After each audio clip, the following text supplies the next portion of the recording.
This is the Speaker's Scoop, a behind-the-scenes podcast with Washington House Speaker Lori Jinkins. Speaker Jinkins, what's on your mind this week? You know, Jen, a lot of what's on my mind this week has to do with affordability for Washingtonians. And so much of what we do in this affordability arena, bills that we have are linked with each other, things that are happening nationally are linked to what we're doing locally, and things that sometimes seem not connected at all are actually very connected to affordability for Washingtonians. There are certainly a number of bills that we have. We have well over a dozen bills that are addressing different types of affordability in Washington. But, you know, one, for example, is our bill on preserving access to preventative services so that people don't have out-of-pocket expenses for preventative services. And Dan Bernofsky is running that bill. Again, a way to try to help people save money in the healthcare arena. Likewise, Representative Farivar has a bill. I think in Tacoma, we had a Fred Meyer close rather quickly. In her district in North Seattle, she also had that happen.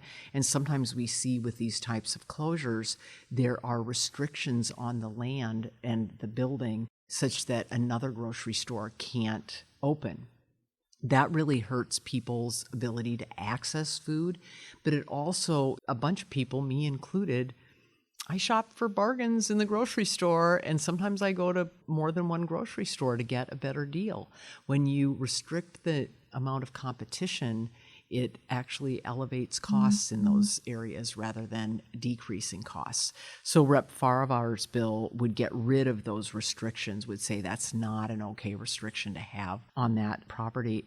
So when I said at the outset how things that we're doing kind of to address our own local concerns are so connected to federal things, because these two bills, one of them is really related to food accessibility and assistance, and we've seen the federal government, the Trump administration, just slash food benefits, SNAP benefits for people from a national perspective. And likewise, H.R. 1 has just cut through and burned our healthcare system and people's ability to access healthcare. The federal government has created this disaster for us, and we're working on local solutions to try to do what we can to address the disastrous policies. And then again, additive, just being in a state where the Trump tariffs and inflation are really hurting here. And we see that hurting in food prices as well as healthcare. So whatever we can do in the affordability realm, we're really going to try to do to help Washingtonians.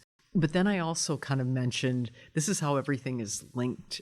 Yesterday, we filed the Millionaires Tax, which delivers targeted tax relief, but it also invests in things that Trump cut, like public schools and healthcare and housing and higher education and childcare. Those are the things that it invests in. And so we're going to go through a whole process of trying to balance our approach to trying to restructure our tax system in Washington state so the poorest folks in this state aren't being taxed at 4 times the rate that wealthy people are. But we also want to make sure that we are funding the things that Washingtonians need and have told us that they need, like good public schools and housing investments and healthcare so that people aren't falling through the cracks, and childcare for working families. A higher ed system that's actually training people to be great employees in the 21st century is something that all of our employers need. I guess when I sit in this chair, I see how all these things are interconnected, and it might seem like there's one bill that's isolated that's just doing one small thing, but it actually is frequently connected, as the bills that I started off talking about. It's connected to national policy, and it's connected to what we need to do for all Washingtonians with our Millionaires Tax. So I'm excited to keep on working on these things and feel really hopeful about the work that we're doing on behalf of all of Washington with these pieces of legislation. Washington House Speaker Lori Jinkins. We'll catch up with you again next week.